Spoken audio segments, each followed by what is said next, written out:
ना तरी पाहता दिसेना गुरु अंजनी मागा योगी समर्थ त्यांचाही निज स्वार्थ यासी बोली दे परमार्थ परम गुच्छ म्हणून ही उडी आपली गेल्या चित्रपटात हा परमार्थ परम गुच्छ असं म्हणतात. त्याचं कारण मी आपल्याला सांगितलं की खऱ्या परमार्थाविषयी कुठे मार्गदर्शन मिळत नाही. खरा परमार्थ का आहे ते आपल्याला कोणी सांगत नाही. त्याची निरूपणही होत नाही. त्याचे वक्तेही दुर्मिळच असतात. असा असल्यामुळे हा परमार्थ गुच्छच राहिला. कारण परमार्थ याचा अर्थच मुळी स्वरूप स्थिती असा आहे. साधकांचा निजस्वार्थ साधकांची स्वरूप स्थिती ज्याला कृष्णमूर्ती सेल्फ अवेअरनेस म्हणतात तोच तो. ज्याला स्वरूपानंद सोहम म्हणतात तोच तो. ज्याला गोंदवलेकर महाराज राम म्हणत होते तोच तो. आणि ज्याला रमण महर्षी कोण आहे मी शोधा तोच तो. अर्थात कुणी शोधत नसल्यामुळे कुणी सोहम करत नसल्यामुळे आणि खरा राम का आहे हेही फारसं शोधण्याच्या भानगडीत कुणी पडत नसल्यामुळे मेकॅनिकल परमार्थ होऊन गेलेला आहे. पूजा करायची मेकॅनिकल यांत्रिक पद्धतीने. इतका गंध लावला इतकी अक्षता लावली इतके झालं काम आपलं ते रोजचा एक व्यवहार आहे अशा तऱ्हेने ती पूजा होऊन जाते. तसाच जप होऊन जातो. मेकॅनिकल होऊन जातो. कर्म होतं पण विकर्म होत नाही. विनोबांच्या भाषेत म्हणायचं म्हणजे ते नुसतं कर्म होतं. ज्या वेळेला त्याच्यामध्ये भाव भक्ती प्रेम मिसळलं जातं त्या कर्मामध्ये तेव्हा त्या कर्माचं विकर्म होतं. पूजेचं नुसतं कर्म नाहीये ते. पूजेचं विकर्म व्हायला पाहिजे. म्हणजे पूजा करत असताना भाव भक्ती प्रेम ओतून ती पूजा व्हायला पाहिजे. रामनाम घेत असताना भाव भक्ती प्रेम ओतून ते नाम घेतलं पाहिजे. असं अंतर ओतलं जात नाही. त्यामुळे साधक कर्म होतं त्याच्यापेक्षा काय होतं. म्हणून परमार्थ परमगुह्यच राहिलेला आहे. आज ही मनुष्यानाम सहस्रेषु कश्चित् सिद्धानाम कश्चित् हे आज ही 4000 वर्षानंतर देखील तसंच राहील. एवढे संत मोठमोठाले होऊन गेले व्यासांपासून स्वरूपानंदांपर्यंत. पण या संतांना आपण निजधामाला जायला लागलं पुन्हा लोक आपण तसेच राहिले. तो परमार्थ गुह्यच राहिला. आता पुढली जी उभी आहे त्या उभीमध्ये त्याचं कारणही सांगितलं गुह्य राहण्याचं. जेही शोधून पाहिला त्याची उभी आपण समजून घेतात. समर्थांची प्रथम ती समजून घेतली पाहिजे. त्याचं चिंतन म्हणून घडलं पाहिजे की बा हे बरोबर आहे ना. आपल्याला समजलेलं तरी बरोबर आहे ना. आणि त्याच्यानंतर त्याची अनुभूती घेतली पाहिजे. म्हणजे परमार्थाची ती उभी संपली. जेही शोधून पाहिला त्याशी अर्थ सापडला. हा परमार्थ कोणाला सापडतो जो शोधतो त्याला. कुठे शोधाशोध करायची परमार्थाची. मंडईच्या बाजूला फिरलं तर मिळेल का. लक्ष्मी रोडच्या बाजूला मिळेल का. मंडईत भाजी मिळेल लक्ष्मी रोडला साध्या मिळेल. परमार्थ जरी मिळायला पाहिजे असेल तर त्याची शोधाशोध बाहेर करता येत नाही. त्याची शोधाशोध आत करायला पाहिजे. आणि इथेच आपला गोंधळ आहे. जेही शोधून पाहिला त्यास अर्थ सापडला. कारण ही आहे स्वरूप स्थिती. आपणच आपल्याला शोधायचं आहे. पहावे आपणासी आपण. आपण म्हणजे बाहेरचा जो मी त्यांनी आतला जो मी त्याला शोधायचा आहे. मूळ मी कोण आहे. मूळ अहंता बैठलो सैंध आम्हीच दाटलो लपलो ना प्रगटलो कवणे ठाई. इथपर्यंत जायचं आहे. पण तोपर्यंत हा लपलेला आहे. तोपर्यंत हा गूढ आहे. तोपर्यंत तो सापडत नाहीये. हे सापडण्यासाठी त्याची शोधाशोध केली पाहिजे, की आज केली पाहिजे. हु एम आय, मी आहे तरी कोण? मी देह आहे, मन आहे, बुद्धी आहे का? यो बुद्धे हे परत सहा, तो सहा मी आहे. त्या सहाचं स्वरूप काय, माझं स्वरूप काय, आम्ही दोघे एक आहोत का भिन्न आहोत, जगत या नावाचा तिसरा पदार्थ कसा आला, असा विचार, असं चिंतन ज्याचं कोणाचं घडत असेल त्याला तो सापडतो. जेही शोधून पाहिला त्याशी अर्थ सापडला. येरा बाकीच्या ना असोनी अलभ्य झाला जन्मोजन्मी. 1-2 वर्ष नव्हे, जवळ असून स्वरूप स्थिती अत्यंत जवळ आहे. आपणच ते आहोत, पण जयाचे तय चुकले प्राप्त नाही. आता एवढे संत कसे काय सांगू शकतात छाती ठोकपणाने प्राप्त नाही? ज्याचं त्यालाच चुकलंय आणि ते प्राप्त नाही. गुणे गोविले, त्याचं कारणही सांगून टाकलं. गुणे गोविले, त्रिगुणामध्ये कुठेतरी आपण सापडतो. जाहरे दुःख देही गुणा वेगळी वृत्ती तेही वळेना. गुणाच्या पलीकडे जायला पाहिजे. मांच योग्यभिचारेण भक्ती योगेन सेवते सगुणान समतीत्येतान ब्रह्मभूयाय कल्पते. अव्यभिचारी भक्ती घडायला पाहिजे. अव्यभिचारी भक्ती म्हणजे तो मी आहे या बोधाने भक्ती. या श्लोकावरचं व्याख्यान करत असताना ज्ञानोबानी तरंगू लहान पर सिंधूसी नाही भिन्न तैसा ईश्वरी आणू नोहेची मा ऐसे पै समरसे दृष्टी जे उल्हासे तई भक्ती ऐसे आम्ही म्हणू. त्याला भक्ती म्हणतात. ज्या वेळेला समरस होऊन भगवंताची जी मोठ्या प्रेमाने हाक मारली जाते त्याला भक्ती म्हणतात. शोधाशोध आज करायची. परमात्मा सच्चिदानंद स्वरूप, जीव सच्चिदानंद. मुळात मी माझ्या आपल्याला सांगितलं होते की जीवाचं स्वरूप सांगत असताना अंतःकरण बिंबित चैतन्य, प्रतिबिंबित चैतन्य आणि अंतःकरण अधिष्ठान चैतन्याला जीव म्हणतात.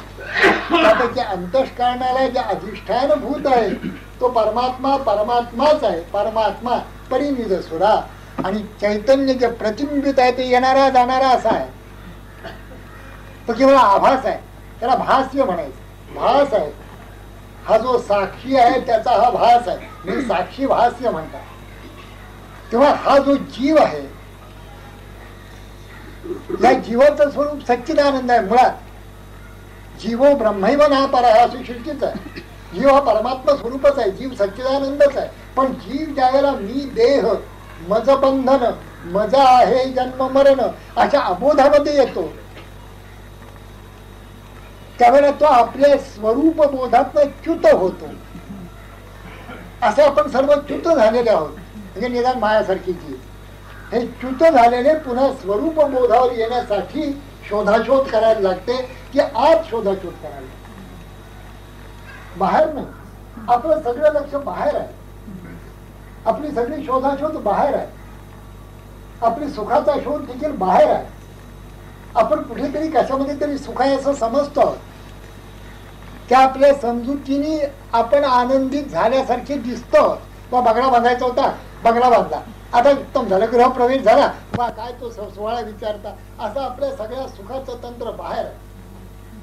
पैसे मिळवायचे होते, 5 लाखभर रुपये मिळवून टाकले, आता बँकेत ठेवले, 10,000 रुपये व्याज येतो वर्षाचं. आता काय महिना 1,000 रुपये नुसते बसून खायचे, लाख रुपये तसे. असं आपल्या सुखाच्या कल्पना बाहेरच्या. या मनाची सवयच आहे बाहेर उडी मारण्याची, बाहेर शोधाशोध करण्याची सवय आहे. त्याला बाहेर जाण्याची जी सवय आहे ती त्याची मोडून आत जाण्याची सवय पाहिजे. जया मनाची बाहेरीकडे या वयाची साविया सभे मोडे हे हृदयाच्या डोही बुरे तैसे की जे. तसं काही करा की हृदयाच्या डोहामध्ये बुडून गेला पाहिजे. परमात्मा इथे आहे. हृदय कुहर मध्ये केवलम ब्रह्म मात्रम. रमण महर्षी.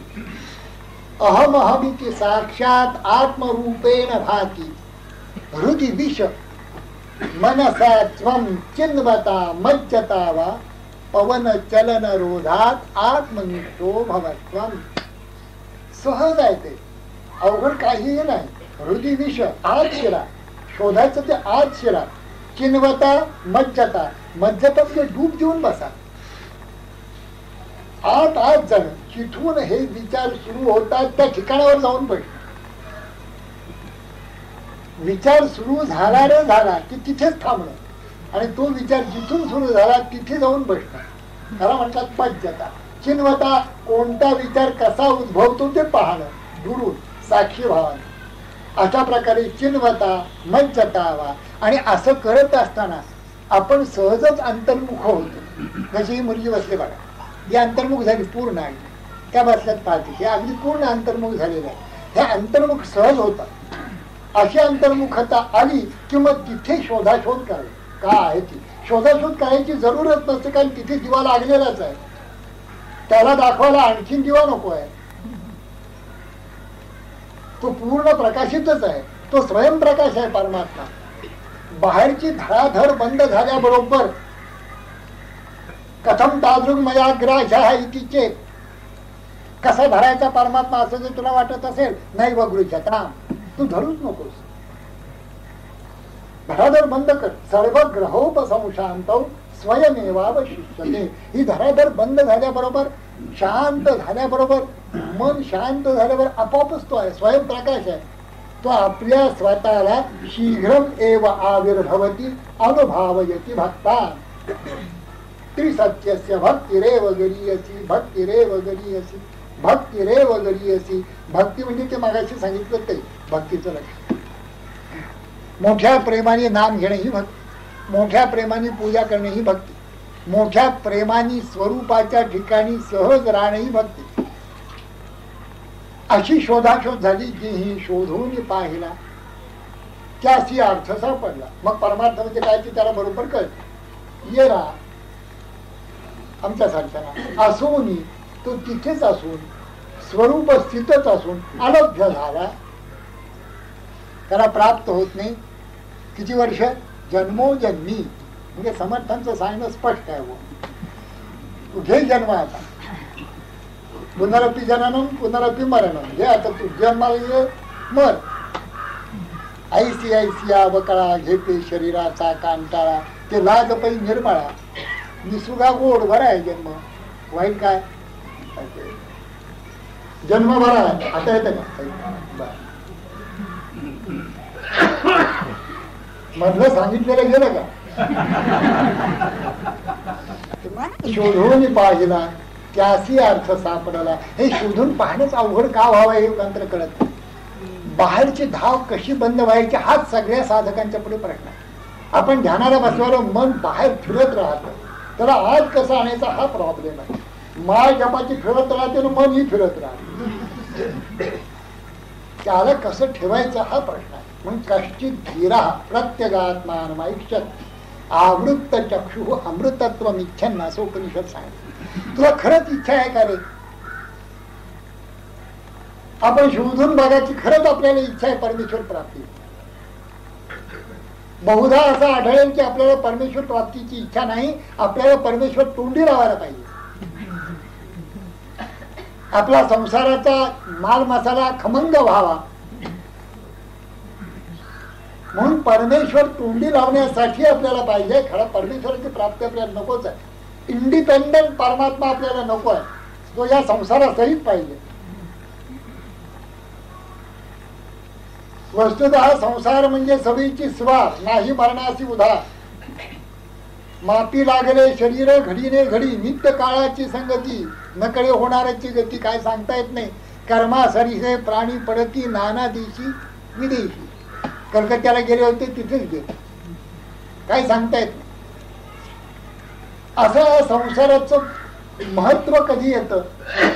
संसाराला महत्व कधी? ज्यावेळेला परमात्मा सर्व अंगाने नटून राहिलेला आहे, जन्म मृत्यू सहित, असा जेव्हा बोध होईल त्यावेळेला ह्या संसाराला महत्व येतं. आपल्या चालण्या बोलण्याला महत्व येतं, आपल्या असण्याला महत्व येतं, आपल्या जीवनाला महत्व येतं. जोपर्यंत हे झालं नाही तोपर्यंत आपण असणं म्हणजे देहानी, आपलं जीवन म्हणजे जे काही स्वार्थाचं चाललेलं आहे ते, असा त्याचा अर्थ होतो. आणि त्याला काही किंमत नाही, शून्य किंमत. परमार्थाच्या दृष्टीने त्याला किंमत काहीच नाही. जर जीवन परमात्म्यासहित असायला हवे असेल, परमात्मा सर्व जीवन व्यापून आहे असा बोध व्हायला पाहिजे असेल, त्याला शोधला पाहिजे.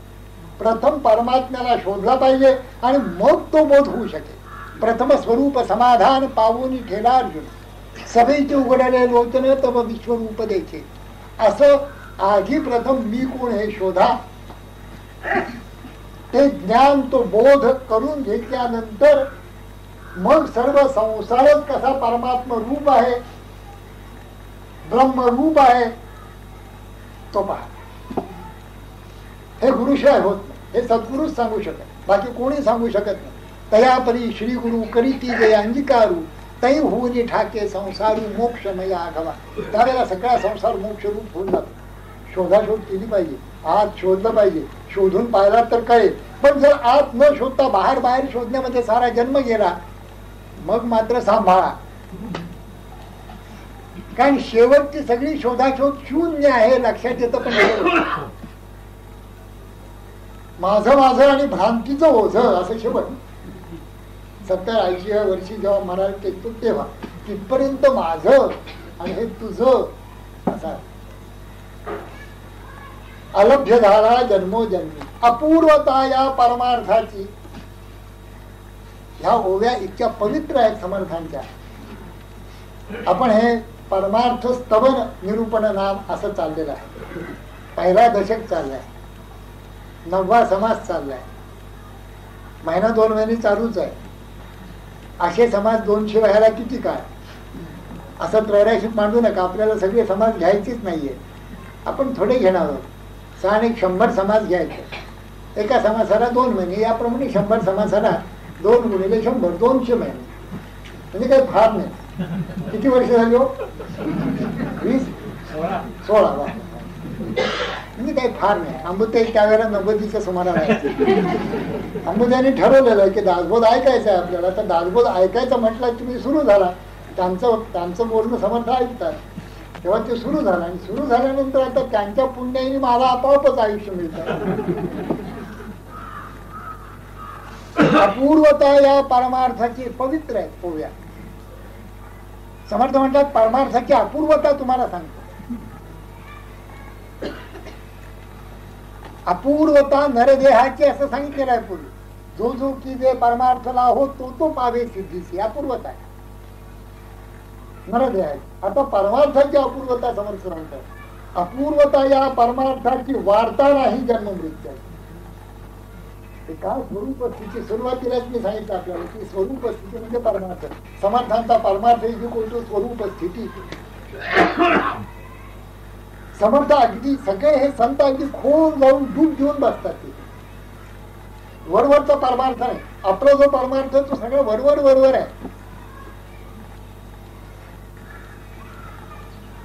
भाव भक्ती देखील नीट आपली नाही. आपण आळंदीला जाऊन नमस्कार केला किंवा सज्जनगडला जाऊन नमस्कार केला तरी पुन्हा आठवतं आणि दुकान आठवतं.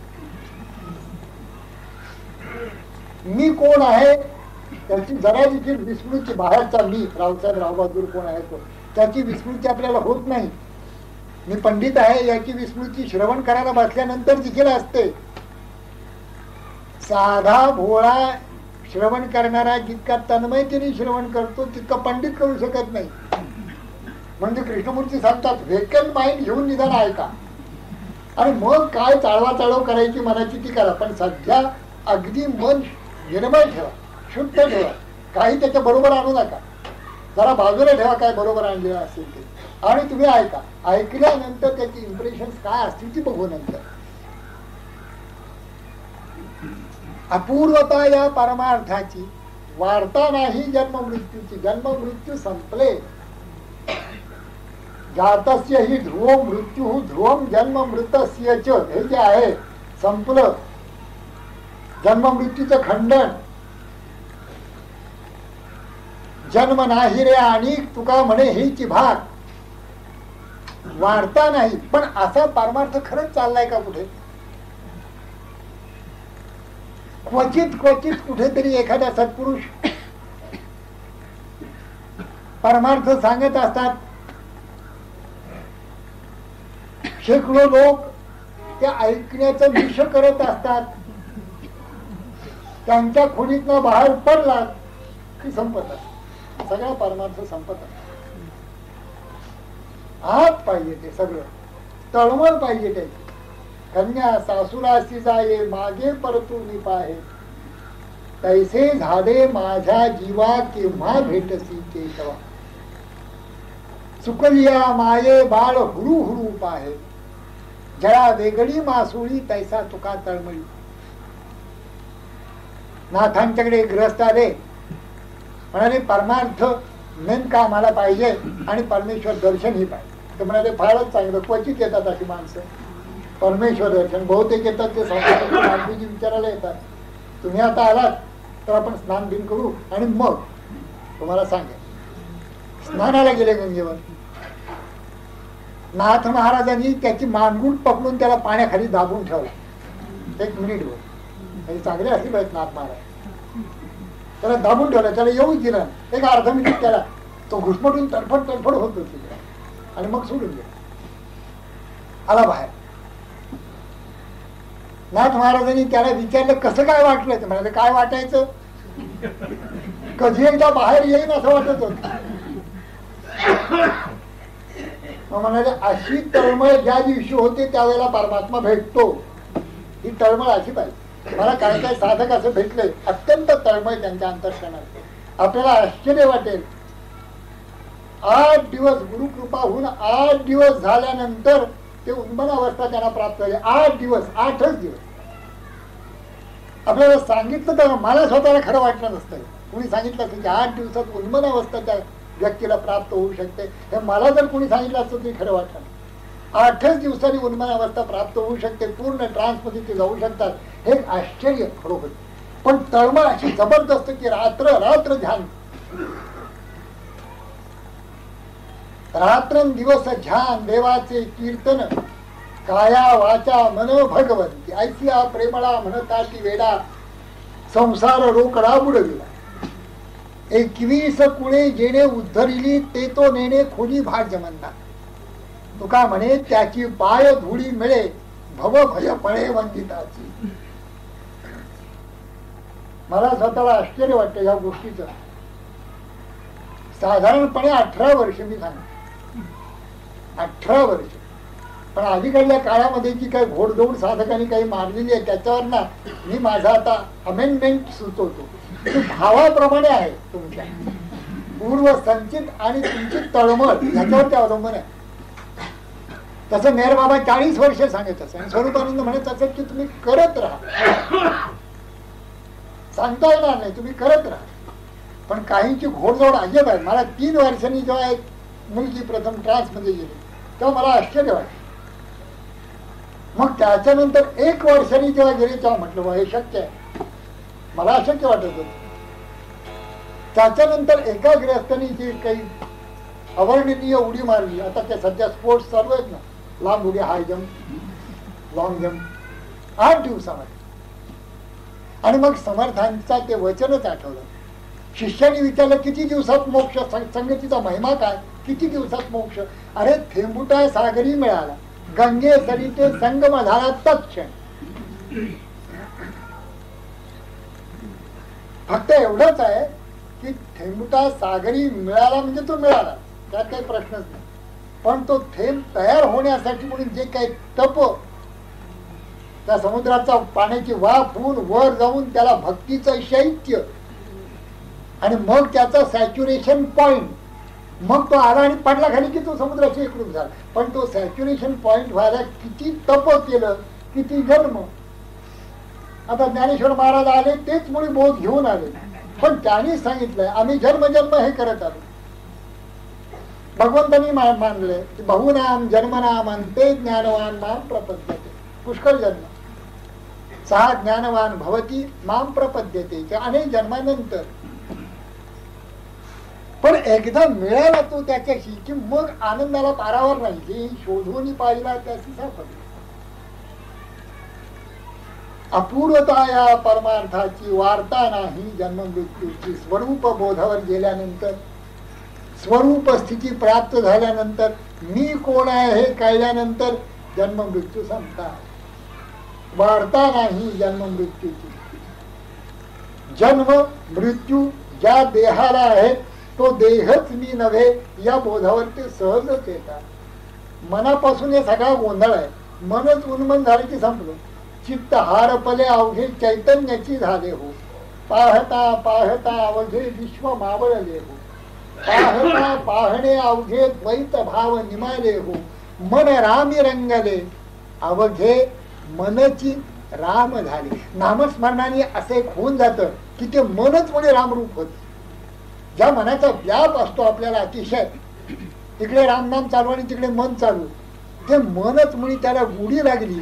या मनाचे एक निके जे देखील या गुढीच्या ठाया सोके, ते जरी चांचल्य त्याच्यात असलं तर एक त्याचं चांगलं आहे की ते जी गुढी त्याला दाखवाल त्याला सबकतं. तुम्ही नामस्मरणाची गुढी लावा ते नामाला सबकतं. तुम्ही ध्यानाची गुढी लावा ते ध्यानाला सबकतं. एकदा सोकवलं पाहिजे ते. मांजर जसं दुधाला सोकावतं. गोंधळेकर महाराजांनी एकदा विचारलं की आम्ही परमेश्वराच्या जवळ गेलो, याचं लक्षण काय, हे कशावरनं समजायचं आम्ही. त्याच्यावर ते म्हणाले की तुम्हाला दुधाच्या साईमध्ये मन जसं अडकतं तसं परमेश्वरात अडकायला लागलं म्हणजे समजा आपण चांगलं चाललो आहोत, आपली प्रगती उत्तम चालली, आपण जवळ चाललो आहोत, संगीत आहोत परमेश्वरात असं समजा. इतर विषय जसे आवडतात आणि ज्या गोडीने आपण ते घेतो तसाच भगवंताला विषय करून त्याच गोडीने जर आपण घेत असू तर आपण अगदी भगवंताच्या संगीत आहोत असं समजा. गोडी कळते आपल्याला, विषयांची गोडी कळते. भगवंताची तीच गोडी आहे. भगवंताला विषय करा. विषय तो त्यांचा झाला नारायण, नावडे धन जन माता पिता, निर्वाणी गोविंद असे मागे पुढे असं होऊन जात. गुढी लावण्यावर आहे, आपण लावतच नाही आहोत. ध्यानाला कधी आपण बसलो असं विचारलं तर कधीच नाही असं उत्तर आलं तर काय करणार. किती वर्षाच्या आहात? 40 वर्ष. ध्यान वगैरे ध्यान नाही हो. नाम नाम हे नाही.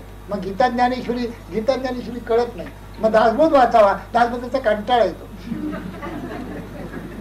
आता असं जर सगळं चाललं असेल तर परमात्मा हे कसं शक्य आहे सांगा.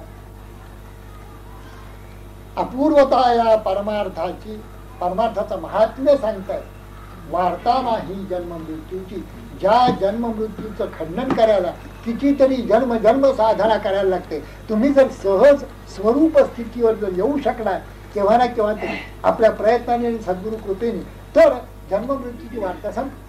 अपूर्वता या परमार्थाची, वार्ता नाही जन्म मृत्यूची, आणि पदवी सायुज्यतेची सन्निधती लाभे. काय होता ह्या ओबीवर ना, मला असं वाटतं ह्या एक एक ओबीवरून सगळं ओवाळून टाकावं, असं कुरवंडी करून टाका.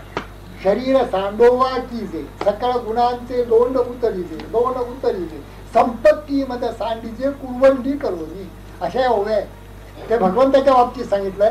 ह्या ओव्यांच्या बाबतीत मी सांग की असं सगळे आपल्या गुणांचं लोण करून ओवाळून टाकाल. त्याच्यावर गुणच नसते तो ओवाळू नये. कारण दिवे ओवाळायचे असतात. अंधार काय ओवाळणं, दिवे लावून ओवाळायचे. आणि पदवी सायुज्यतेची, सायुज्यता म्हणजे स्वरूपता, निर्गुण अवस्था. परमात्मा निर्गुण, त्याचे अनन्य होणारा जीव ही तेच निर्गुण. जीव आणि परमात्मा एक, ही सायुज्य मुक्ती. सायुज्यता म्हणजे स्वरूप स्थिती असं सांगितलं समर्थाने. निर्गुणी जे अनन्यता तीच मुक्ती, सायुज्यता असं समर्थ. परमात्मा जाणावा निर्गुण, परमात्मा पद हे निर्गुण पद आहे. आपण तेच आहोत, ही सायुज्य मुक्ती. तसा भाव अंतरात दृढ होऊन त्याची सहज अवस्था झाली की सायुज्य मुक्ती. ही सायुज्य मुक्ती किती वर्षांनी आणि कुठे मिळायची? सन्निधती लाभे. इथेच तुमच्या जवळच, तुम्ही आहात तिथेच, बसल्या ठिकाणी, आपल्या ठिकाणी. किती गोड. तुम्हाला नाही गुढी वाटत? मला तर ह्या ओव्या वाटताना असं वाटतं आपण अमृताची घुट्टी लिहितो. ज्ञानेश्वरांच्या ओव्या समर्थांच्या ओव्या. सारं संत वाङ्मयच असं गोड गोड गोड आहे.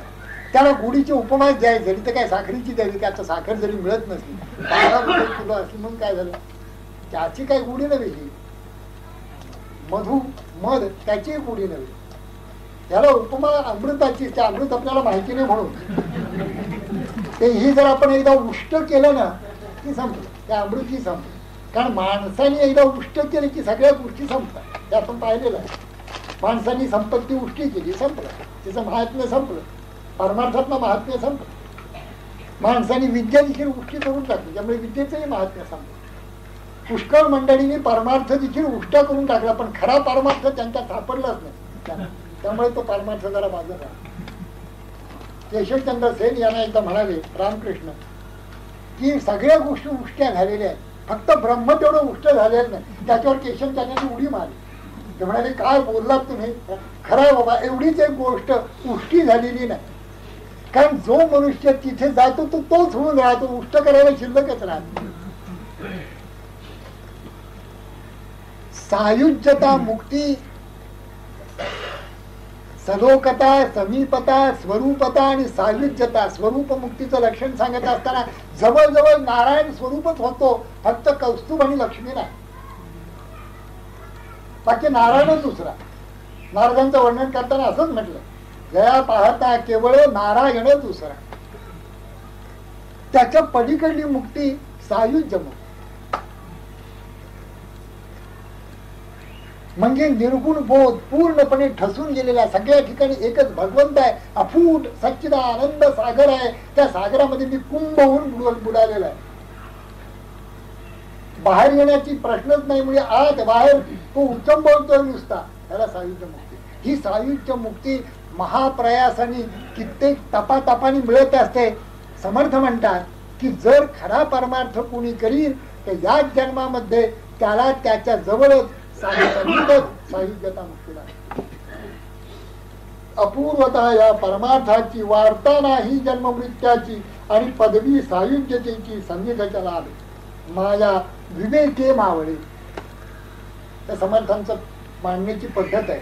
विवेकानी माया मावळते, माया विवेके मावळे. सारासार विचारे कळे, विचाराने सारासार कळतो. सार काय असार काय ह्या विचाराने कळतो.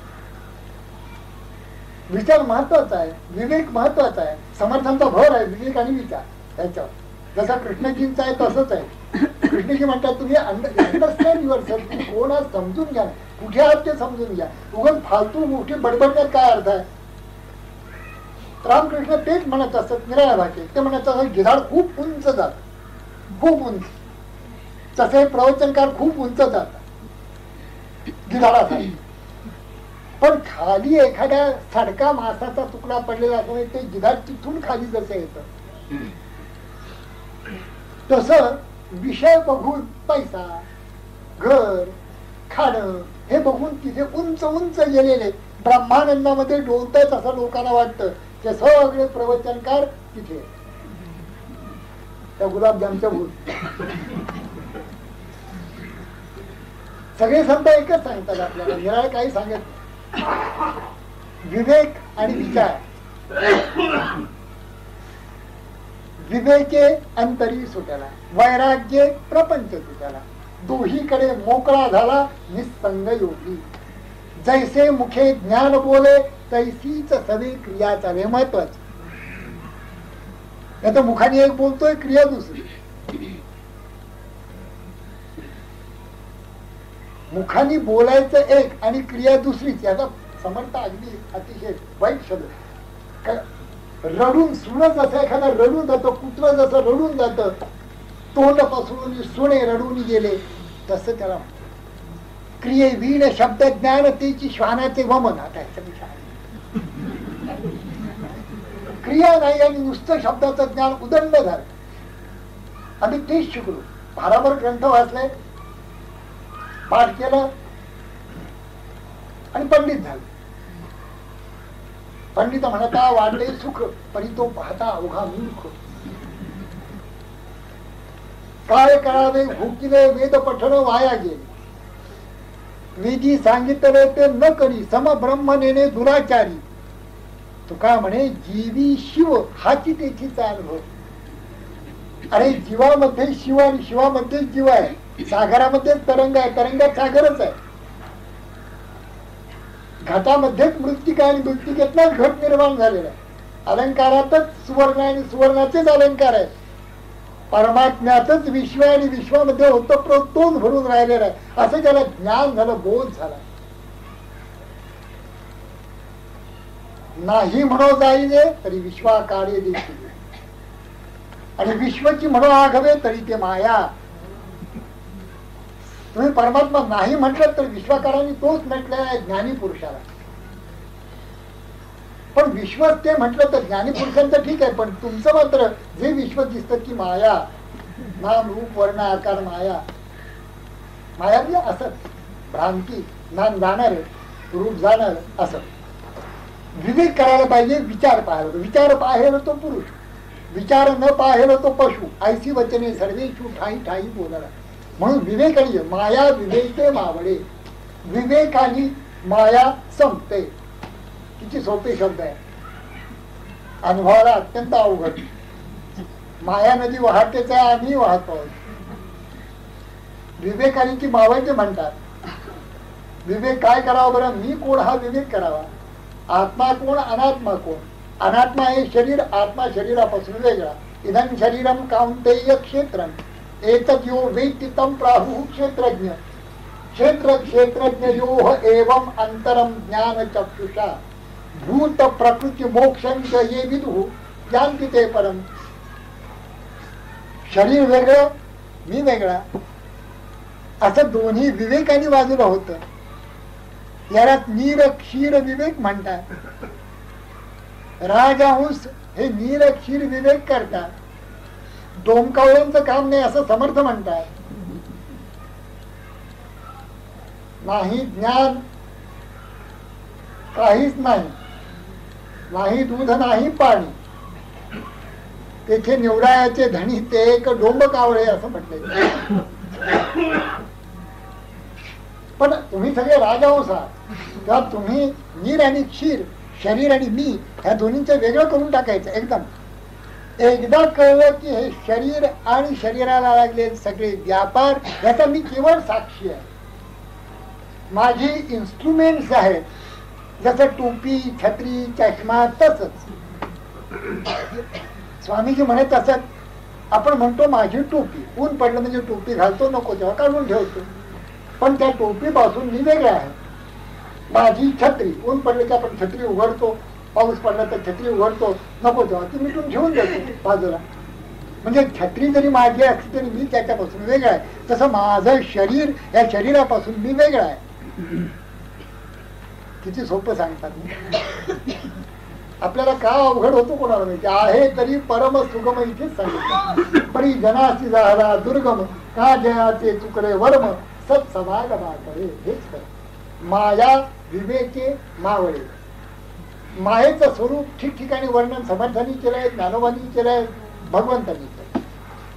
त्रिभिः गुणमयैर भावैः एभिः सर्वम् इदं जगत् मोहितं नाभिजानाति माम् एभ्यः परम अव्ययम्. मी या 3 गुणांच्या पलीकडे अव्यय चेतन पुरुष आहे. त्याच्या आड ही माया येते, ही प्राणी मात्राला मोहित करते. दैवी हेषा गुणमयी मम माया दुरत्यया. असं करायला अत्यंत कठीण अशी ही माझी दैवी प्रकृती, दैवी माया आहे. माझ्या बरोबर निर्माण झाली. जसं पाण्यावरच शेवाळ यावं आणि पाणी आच्छादलं जावं, बरोबर. डोळ्यावरच पदर यावा आणि काच बिंदू, काच बिंदू हवे. आणखी डोळ्याची दृष्टी झाकावी. डोळ्यात नाही चाललेलं, डोळ्याची दृष्टी झाकावी. तसं परमेश्वरापासूनच आली आणि परमेश्वराला झाकून. या मायाची 2 कामं आहेत. माया 2 गोष्टी दाखवते आपल्याला. किंवा माया द्विविध आहे. ती पहिली गोष्ट करते सत वस्तूला झाकणे, आणि दुसरी गोष्ट करते असत्य वस्तू दाखवणे. सत परमात्मा झाकला गेला की असत्य विश्व ते दिसते. ते असत रूपानेच दिसतं, सत रूपाने दिसत नाही. माया ही दोन गोष्टी करते, सत वस्तू झाकली जाते आणि असत वस्तू दिसते. सद्गुरूंची कृपा झाल्याबरोबर असत वस्तू मावळते, मावळवी तर विश्वाभासू नवल उदयला चंडावू आणि सत वस्तू दिसायला. माया विवेकी मावळे, आत्मानात्म विवेक केल्याबरोबर अनात्मा आणि आत्मा सांडून अनात्म वर्ग नीर आत्मरसाचे क्षीर सेविताची सविचार राजहंस. माया विवेकाने संपते, बघा संपते की नाही. विवेक करा, आत्मानात्म विवेक. सारासार विचारे कळे, सार काय नाही सार काय विचाराने कळे. परब्रह्म ते निवळे अंतर्यामी, या विवेक आणि विचाराने परब्रह्म ते निवळे अंतर्यामी. ते परब्रह्म अंतःकरणामध्ये दृढ होत असत.